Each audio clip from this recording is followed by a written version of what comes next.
अमूमन तौर पर आप सभी ने प्रेम प्रसंग में लोगों को मरते हुए देखा और सुना होगा। 4 दिन चर्चाएं होती है कि बहुत बढ़िया लड़का था या लड़की थी, उसे ऐसा नहीं करना चाहिए था। फिर बातें 4 दिन की चांदनी फिर अंधेरी रात की कहावत की तरह सटीक बैठ जाती है और मामला थम सा जाता है। प्रशासन अपनी लीपापोती करके या तो मामले को हल करा देती है या गुनहगार को जेल में डाल देती है। ऐसे मामलों में लोग किसी को जिम्मेदार नहीं ठहराते, लेकिन कुछ घटनाएं ऐसी होती हैं जिसको सीधे तौर पर सरकारी सिस्टम से जोड़कर देखा जाता है और देखा भी जाना चाहिए, क्योंकि अगर ऐसे मामले में लोग आत्महत्या करें तो सवाल उठना लाजमी है। एक ऐसी होनहार लड़की की कहानी आपको सुनाने जा रहा हूं जिसकी आत्महत्या की कहानी सीधे देश का सिस्टम चलाने वालों से सवाल करती है। उत्तर प्रदेश की राजधानी लखनऊ और लखनऊ के अलीगंज इलाके में सरकारी नौकरी की तैयारी कर रही एक छात्रा। 5 साल से वह लखनऊ में रहकर बैंक, एसएससी प्रतियोगी परीक्षाओं की तैयारी कर रही थी।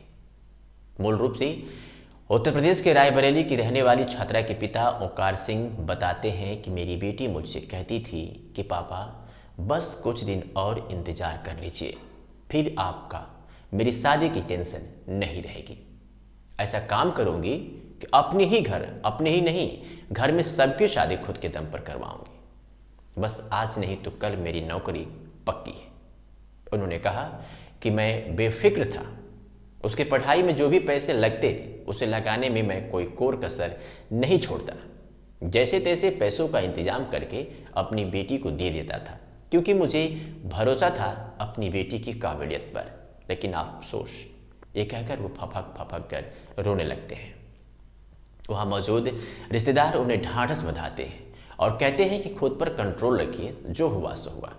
लेकिन उनकी आंसू थे जो रुकने का नाम ही नहीं ले रहे थे।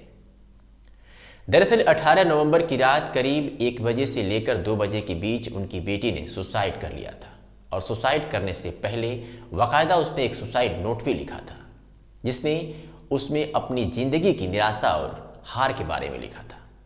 उस सुसाइड नोट में उसने लिखा था कि मम्मी पापा नमस्ते, मुझे माफ़ कर दीजिएगा।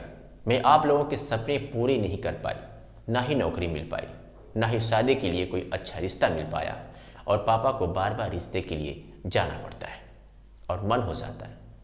शायद मेरी किस्मत ही खराब थी, मैं शायद इतने दिनों के लिए ही आई थी। आप सब लोग अपना ध्यान रखना। आंसू, दीक्षा, अपनी पढ़ाई पर ध्यान देना। मेरी इस दशा की जिम्मेदार मैं स्वयं हूँ, इसलिए पीजी में कोई जांच पड़ताल या कहीं भी जांच पड़ताल की कोई ज़रूरत नहीं है। हो पाए तो मुझे मेरी गलती के लिए माफ़ कर दीजिएगा। मुझे पता है कि मैं आप लोगों को परेशान कर रही हूँ, लेकिन मेरे पास कोई दूसरा ऑप्शन नहीं है। पापा, आज मैंने सबसे बात कर ली है, मतलब मम्मी, पापा, दीक्षा, आंसू, सभी, बुआ। पापा, मम्मी, बुआ, आप सब मुझे माफ़ कर दीजिएगा। मैं ना ही एक अच्छी लड़की बन पाई और ना ही आप लोगों के लिए कुछ कर पाई जिससे कि आप लोग मुझ पर गर्व कर सकें। मैं अब तक कभी अपने लिए नहीं सोचा। बस पापा, मम्मी, आंसू, दीक्षा, लेकिन शायद मैं किसी के काबिल नहीं। आंसू भैया, मैं तो जा रही हूँ, लेकिन अब तुम्हें मम्मी पापा का ध्यान और उनका सपना पूरा करना है। अपनी पढ़ाई पर ध्यान देना।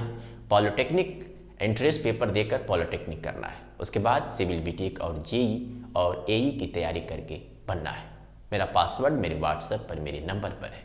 बाकी दिशा के लिए क्या ही बोलूँ, वह आप खुद समझदार है और बड़ी हो गई है, उससे मेरी अब क्या ही ज़रूरत है। लेकिन तुम दोनों लड़ाई ज़्यादा नहीं करना, हमेशा एक दूसरे के साथ और मम्मी पापा का ध्यान रखना। मैंने जो गलती की है उसके लिए मुझे एक बार मरना ही होगा। आंसू मेरी भी इच्छा पूरी करेगा।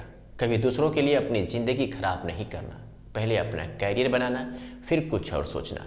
दिशा, तुम भी भैया से ज़्यादा लड़ाई मत करना, एक दूसरे का सहारा बनना।